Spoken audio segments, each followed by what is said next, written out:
Mula sa paglalahad ng mga prioridad ng pamahalaan sa 2026 State of the Nation Address hanggang sa paghahatid ng mga programa at serbisyo sa mga lalawigan, nagpatuloy ang mga hakbang tungo sa mas matatag at mas maunlad na bagong Pilipinas.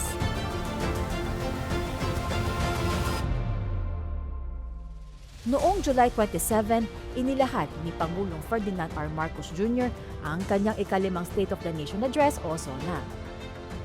Tinalakay ng Pangulo ang mga naging tagumpay ng pamahalaan, mga prioridad na programa at mga hakbanging nakatuon sa pagpapalakas ng ekonomiya, pagpapabuti sa serbisyo pampubliko at kapakanan ng mga Pilipino. Noong July 28, nagtungo ang Pangulo sa Davao de Oro para ilunsad ang Bawat Bayan Makikinabang Program. Pinangunahan niya ang paghahatid ng mga programa at tulong ng pamahalaan para sa mga lalawigan ng Davao de Oro, Davao del Norte at Davao Occidental. Ganitong mga programa ay kailangan talaga sa mga local government unit at saka pinaka-importante yung mga magsasaka natin at saka yung mangingisda natin, hangad ng mga tao, lalo na dito sa probinsya ng Davao de Oro na magkaroon talaga ng mababa ng presyo na bigas. Mahal na Pangulo po, so, sa lahat ng ibinigay po ng national government, doon po sa local government, napakahalaga po yung sa hirap ng panahon ngayon. So sa tulong ng ating gobyerno, lalo na sa ating mahal na presidente, ay masayang-masaya po sila. Masaya kasi nakatanggap ako ng cash assistance, tapos nakakatulong kasi ito para mabayaran yung mga utang ko sa school namin, ganyan.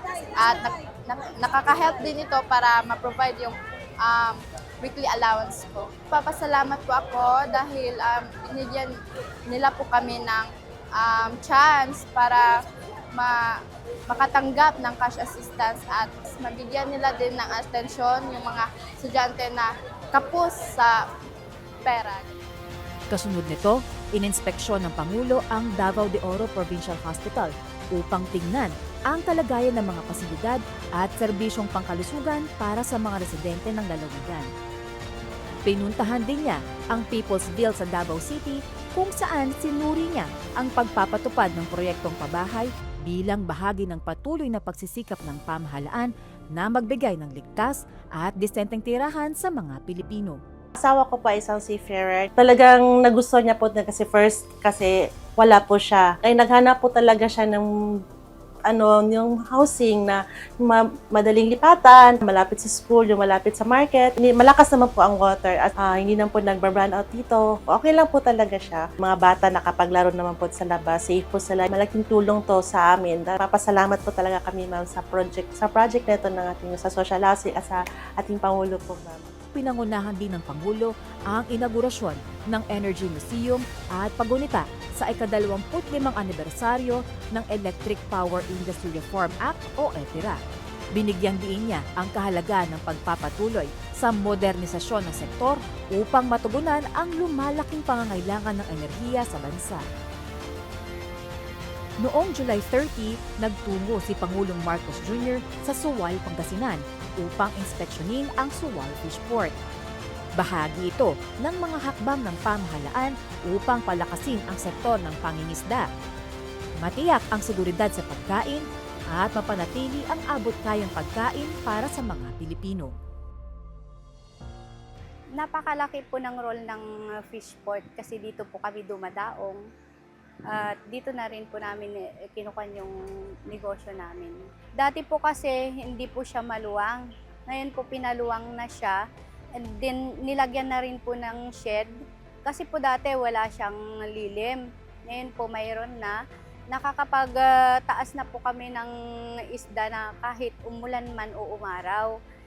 Wala na po yung hihintayin mo pa na lulubog yung araw para hindi masyadong mainit, gano'n. Or kapag umuulan naman, hintayin pa namin na titila yung ulan para lang maitaas yung isda namin. Sa ngayon, napaka-komportable na, may silungan na po kasi kami. Malaki po talaga yung naitutulong ng fish processing na to or refrigeration. Kasi nga, napapatagal yung buhay ng isda, napapaganda yung kalidad nito. Taos puso po kaming nagpapasalamat sa ating mahal na Pangulo sapagkat yung suporta niya para sa amin na mga mangingisda ay nandun na binibigay niya.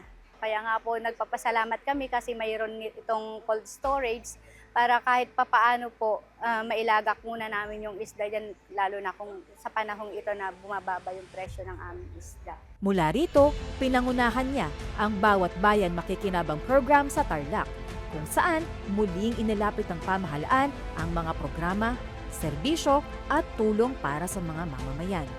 Napakalaking bagay po talaga itong scholarship, especially po as a tourism management. Marami po talagang gastusin.